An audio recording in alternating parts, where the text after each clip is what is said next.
Assalamualaikum warahmatullahi wabarakatuh. Perkenalkan, kita dari kelompok 2. Di sini kelompok 2 akan melakukan praktikum dengan matkul praktikum IPA di SD, yaitu dengan materi optik. Pada kami pertama ada sifat cahaya. Pada percobaan sifat cahaya kami melakukan percobaan dengan cermin datar. Yang kedua ada cermin cekung, yang ketiga ada lensa cembung.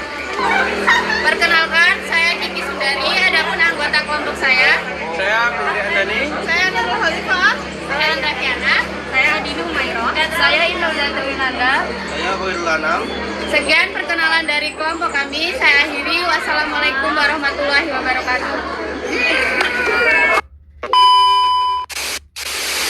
Halo teman-teman, pada praktikum sebelumnya, kelompok kami telah melakukan percobaan tentang sifat cahaya pada cermin datar. Nah, pada praktikum kedua ini, kelompok kami akan melakukan percobaan optik mengenai lensa cembung dan cermin cekung.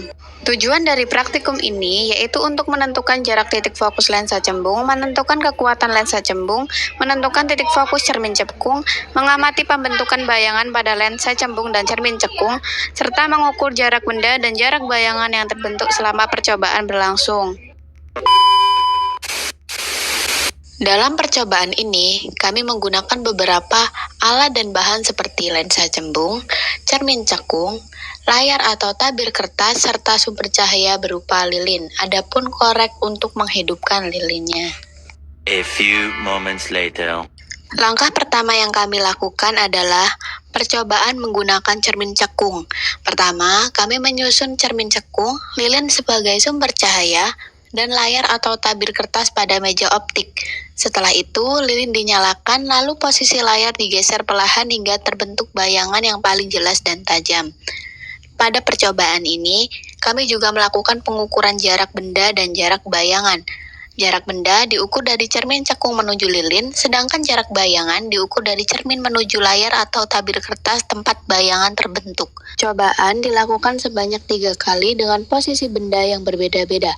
Pada percobaan pertama diperoleh jarak benda 3,5 cm dan jarak bayangan 8,5 cm. Pada percobaan kedua diperoleh jarak benda 4 cm dan jarak bayangan 6 cm. Sedangkan pada percobaan ketiga diperoleh jarak benda 5 cm dan jarak bayangan 4 cm.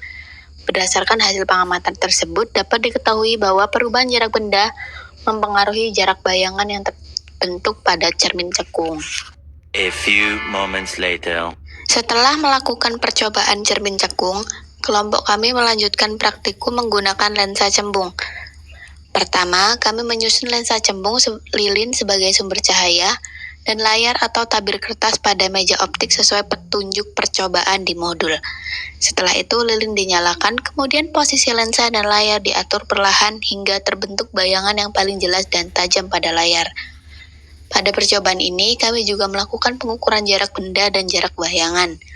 Jarak benda diukur dari lensa cembung menuju lilin, sedangkan jarak bayangan diukur dari lensa menuju layar atau tabir kertas tempat bayangan terbentuk. Percobaan dilakukan sebanyak 3 kali dengan posisi benda yang berbeda-beda.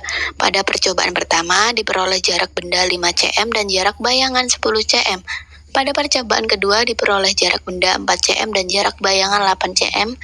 Sedangkan pada percobaan ketiga diperoleh jarak benda 2 cm dan jarak bayangan 3 cm.